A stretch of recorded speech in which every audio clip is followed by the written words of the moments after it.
The golf swing. How does it work? What does it consist of? How do we develop it? How do we maintain it? So many questions, and questions that have been asked for many, many years. The golf swing is really very complex in a lot of ways, but when done well, very simple. I'd like to tell you about what constitutes a good golf swing. Then you'll see how it works and really how it's going to affect your golf game. In actual fact, there's quite a few components involved in the golf swing, and I'm going to talk to you about them now because I think if you understand what the components are, it will really help you to have a clear vision of where you are now and where you're trying to get to. The golf swing really, in many ways, is very athletic. Physics are involved, but there's also an art form. If you watch the great players in the world, they have this great flow, they have this great rhythm. Some may be a little quicker than others, some may be a little slower. We're all built differently. No two swings look exactly the same. We're not trying to create a perfect model. We're trying to have some fundamentals which repeat, and that's the key. Because in essence, what are we trying to do? We're trying to get the club face square at impact, traveling down the target line at maximum speed. Now, if we can do that, I know it sounds simple, but if we can achieve that, then we're going to play some really good golf and have a lot of fun. You know, there's nothing greater than hitting solid golf shots. When the ball comes off the middle of the club face, whether it be with an iron, a tee shot, or even a putt, there's no more a satisfying feeling than that.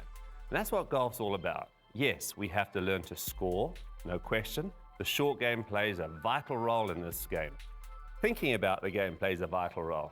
But the fun for most people is striking the ball solidly, hitting those long straight tee shots, eliminating those bad shots, learning to hit the ball consistently, and then finally learning to score and then saying, hey, to your friends, this is what I've achieved. You know, we have handicaps in golf. We can see our improvement, and that's the great thing about it. So let's get started. Let's talk about the golf swing. I think it really consists of what I call the 4 Ps, and that's preparation, how we go about setting up to a golf ball. In other words, the platform, the foundation of a swing, which consists of the way you hold the club, the way you position your body, the way you aim yourself, and also where you position the ball relative to your stance. So that preparation is all important. If we're going to have a good swing, we've got to have a good foundation. Now we move into the moving parts of the swing, how the body actually works in the swing. When we swing back, the body turns. There's a winding, there's a coiling. We're trying to create leverage in the golf swing whereby we can hit the ball with effortless power. We don't want to stand there and trying to flail at the ball. As soon as we try to hit the golf ball, that's when things start to go wrong. When you're playing well, you find it's really effortless. There's really not much energy applied. In fact, there is a lot of energy applied, but it doesn't feel that way. So what we learn to do is use the body in such a way that we wind up. As in other sports, whether in tennis, whether you're serving, whether you're hitting a baseball, whether you're throwing a ball, you use the body to create the power, stretching those big muscles. It allows you to wind up, coil like a spring, stretch, wind up, unwind. That winding and unwinding really is what creates the power. So learning how the body moves, weight shift, turn, coil, is all important in developing a good golf swing. The third aspect to it is the positioning in the swing. In other words, what the club is actually doing in the swing. The path, the track that it swings on, the plane that it swings on, the ability to get the club moving up and down on a simple track whereby we can create a repeating swing. We need to understand what the club face is doing. We need to understand what the hands are doing.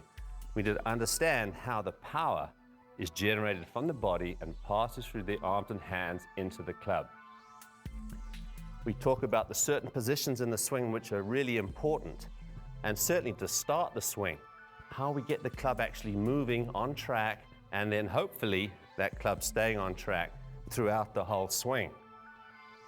Once we've understood certain positions in the swing, and there's not that many, but there are a few crucial positions we have to make clear.